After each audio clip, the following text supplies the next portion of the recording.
गलवान घाटी में 15 जून को हुए घातक संघर्ष में 20 सैनिकों को कील जड़ित हथियारों से मारा गया था। इसके बाद उत्तरी कमान ने एक नई रणनीति बनाई है। उन्होंने अपने सैनिकों को हल्के दंगा वाले पोशाक से लैस करना शुरू कर दिया है। बता दें कि दंगा वाले बॉडी प्रोटेक्टर्स में गद्दे वाली पॉलीकार्बोनेट को शामिल किया जाता है। ये पहनने वाले को विशेष रूप से तेज वस्तुओं और पत्थरों से बचाता है।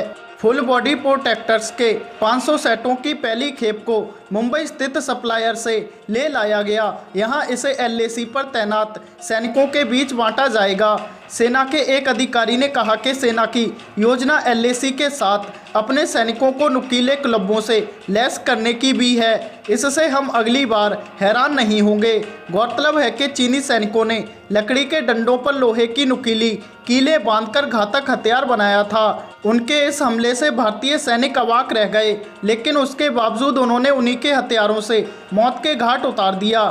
चीनी सेना ने भारतीय सैनिकों पर हमला करने के लिए कील से जड़ी लोहे की छड़ों का इस्तेमाल किया था, जिनकी तस्वीरें सोशल मीडिया पर वायरल हो रही हैं। वायरल हो रही तस्वीर में साफ देखा जा सकता है कि लोहे और लकड़ी की छड़ों में कील जड़ी हुई हैं और इस तरह की कई छड़ें बरामद हुई हैं। इससे जाहिर होता है कि चीन का पीछे हटने का कोई इरादा नहीं था, बल्कि ये जानबूझकर किया गया हमला था।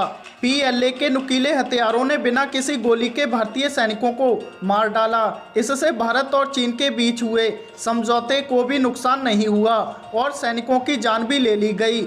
दोनों देशों के बीच शांति समझौते के अंतर्गत ये फैसला किया गया था कि सीमा पर दोनों में से किसी भी देश के सैनिकों द्वारा गोलीबारी नहीं की जाएगी। गौरतलब है कि अंतिम गोली भारत चीन सीमा पर 45 साल पहले चलाई गई थी, जब एक पीएलए गश्ती दल ने असम राइफल्स की एक पार्टी पर घात लगाकर 4 सैनिकों की हत्या कर दी थी। लेकिन 1993 के भारत चीन के बीच के शांति समझौते के बाद सीमा पर कभी गोलीबारी नहीं हुई। मगर अब चीन की इस कायराना हरकत को देखते हुए सेना ने एलएसी पर तैनात कमांडरों को मौके पर फैसला लेने के लिए खुली छूट दे दी है। अब कमांडर हथियारों के इस्तेमाल पर लगी रोक से बंधे नहीं रहेंगे और हालात के हिसाब से फैसला ले सकेंगे। मीडिया रिपोर्ट्स के अनुसार भारतीय सेना रूल्स ऑफ एंगेजमेंट यानी ROE में बदलाव कर रही है।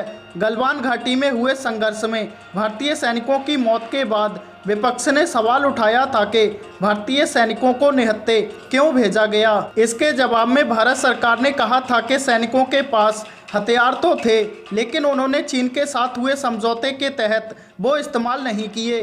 द टाइम्स ऑफ इंडिया की एक रिपोर्ट के मुताबिक गलवान घाटी में ज़मीन पर क्या स्थिति है, इसे लेकर अभी भी पूरी स्पष्टता नहीं है। ऐसा शक है कि चीन के सैनिकों ने दर्जनों बंकर और ठिकाने बनाए हैं और मई की शुरुआत से ही पैंगोंग में 8 किलोमीटर लंबे उस क्षेत्र पर कब्जा कर रखा है, जिसे भारत अपना मानता है।